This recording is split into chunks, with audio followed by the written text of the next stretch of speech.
Narito ang latest update natin sa paborito niyong tambalang Francine Diaz at Seth Fedelin.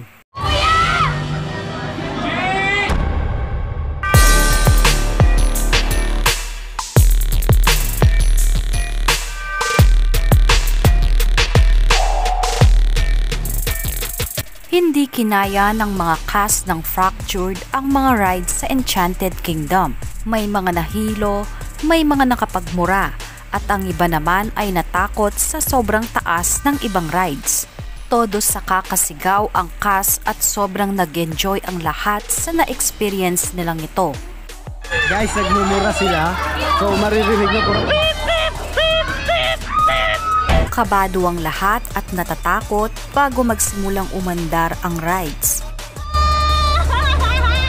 At nang umandar na ang rides ay in-enjoy talaga ni Seth Fedelin habang si Francine naman ay di na halos makapagsalita sa sobrang takot nito.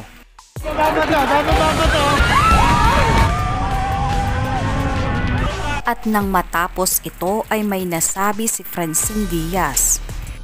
Anong masasabi? Kinilig naman ang lahat nang makitang magka-holding hands ang Francette habang naglalakad. Sinigurado naman ni Seth na safe si Francine sa pagsuot nito ng kapote sa kanya.